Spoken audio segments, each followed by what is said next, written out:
We're just going to start by going around. Everybody introduce yourself, please, and tell me what instrument you're playing in the band. Blake, vocals. Brian, drums. I'm Jay, and I play guitar. Steve, I play bass. And we all Blackwater Canal. Yay! Yay.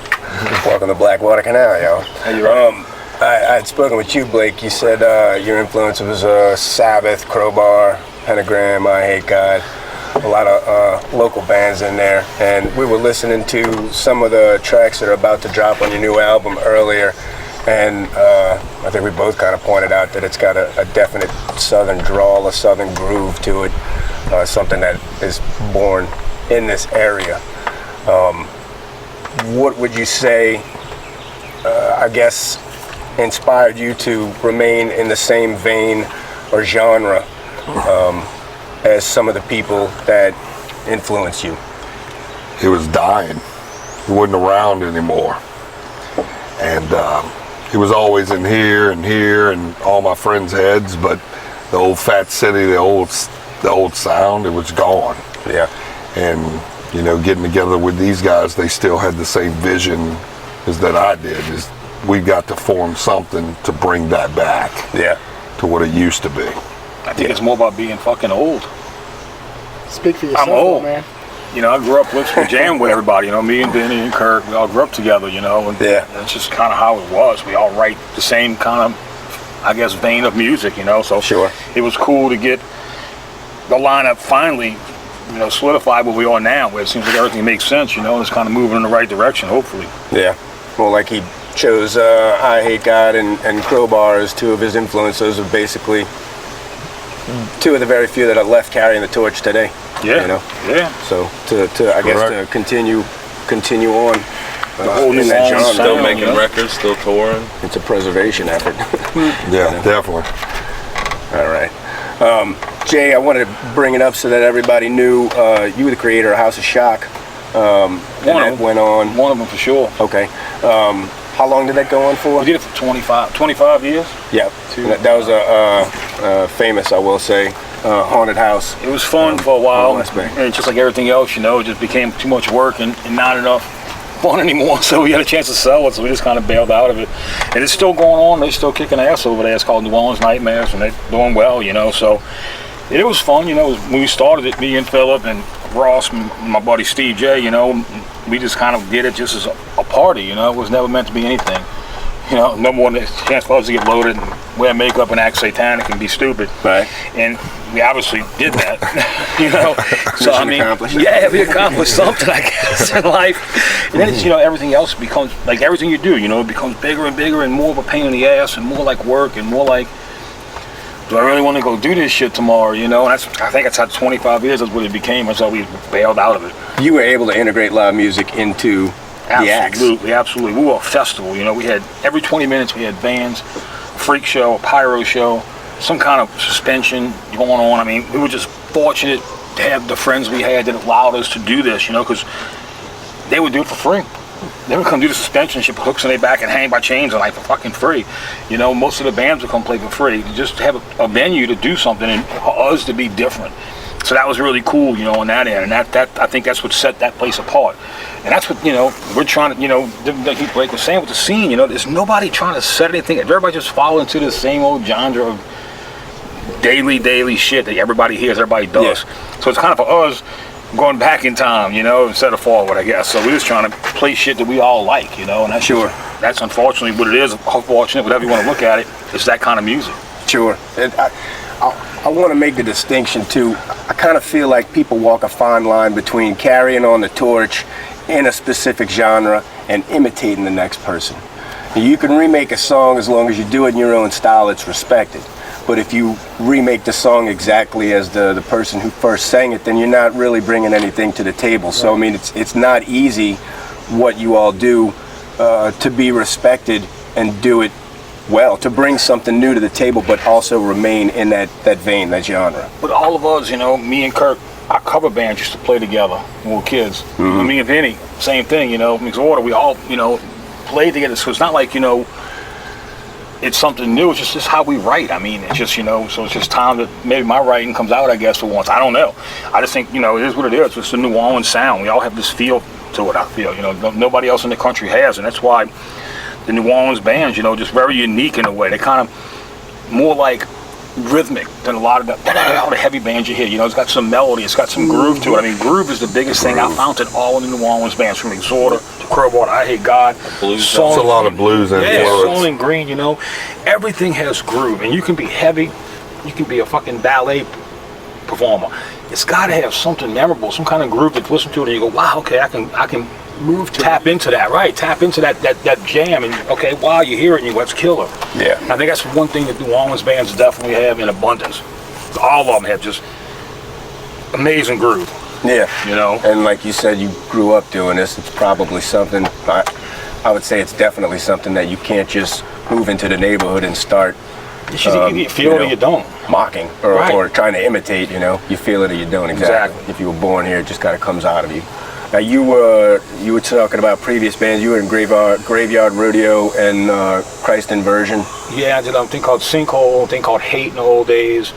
Valkyrie, the cover band I was in when we were all kids playing together. So we were always. It was funny. We were in Valkyrie in the old days, playing fucking covers with like Lillian Axe and Zebra and shit. And we were playing like fucking Metallica and Metal Church and all this shit. And these big head girls would be like, what are y'all doing? Yeah. So, that same group of Victorian Bliss with Kirk, they were playing all this heavy shit, and eventually we all said, fuck this, let's just go play original. That's where our hearts were at. So that's how that kind of come about, I guess. Yeah. Well, shit, that's beautiful. Blake, you were in Exit 39. Yes. That was a band. You want to talk a little bit about that?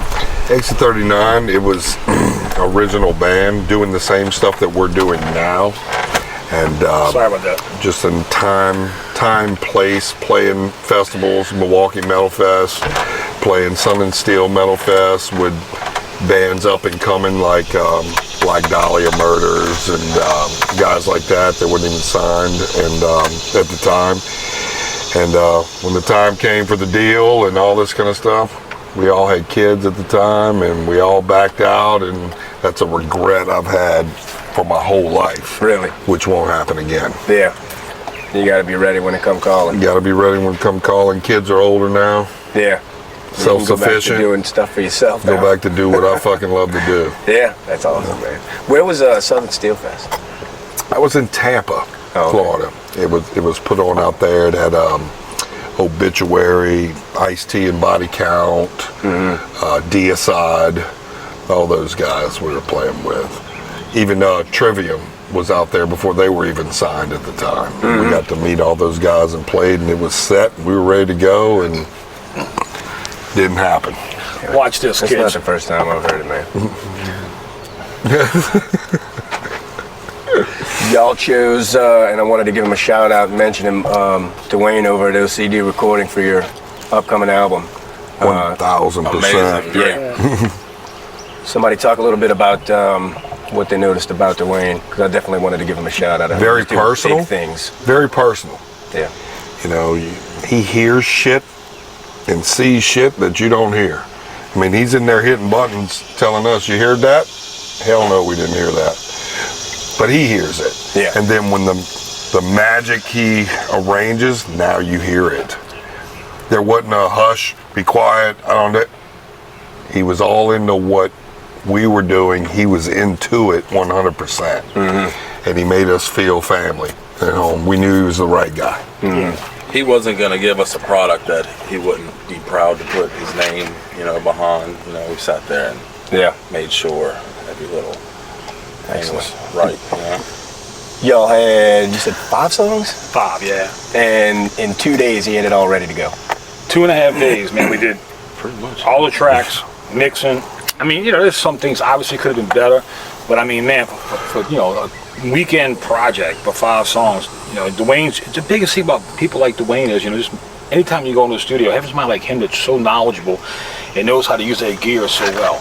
Because you just sit back and you go, okay. Plus the love of our sound and the sound of New Orleans. That's what he loves.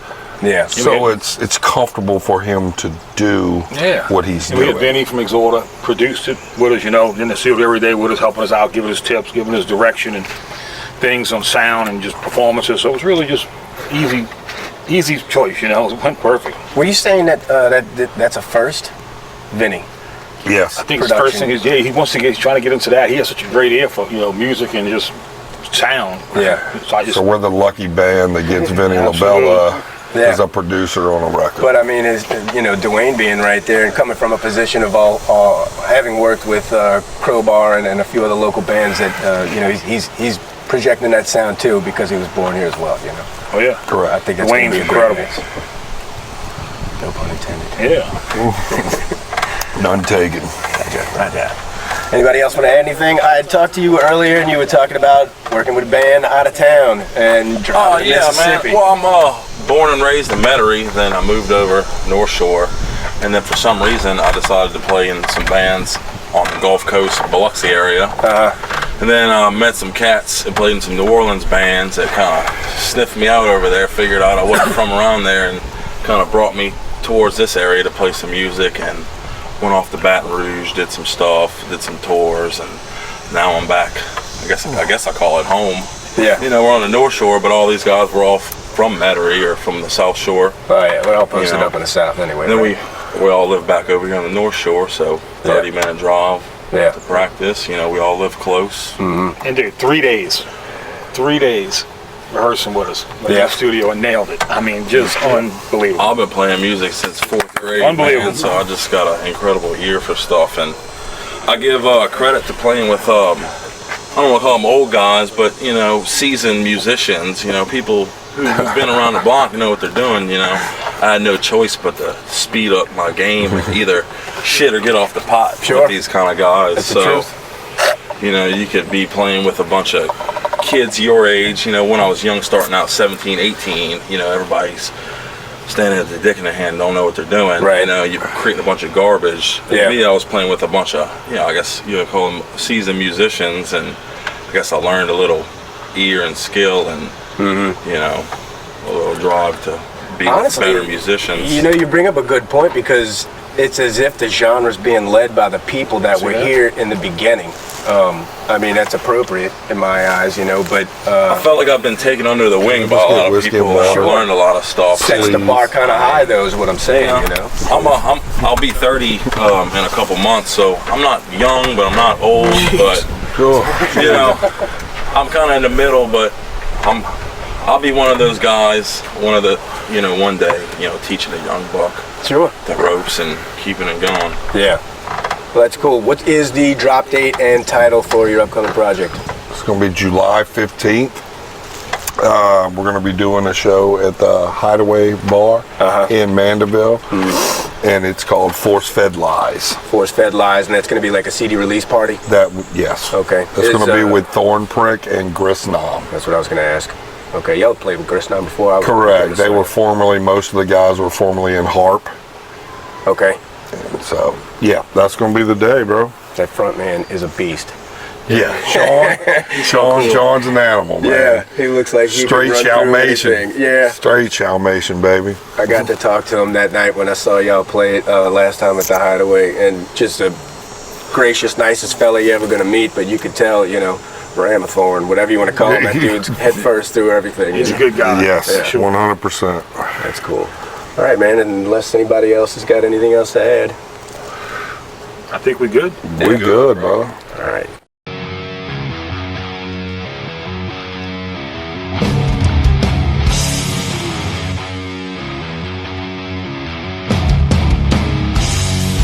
Top of the mountain, I stand.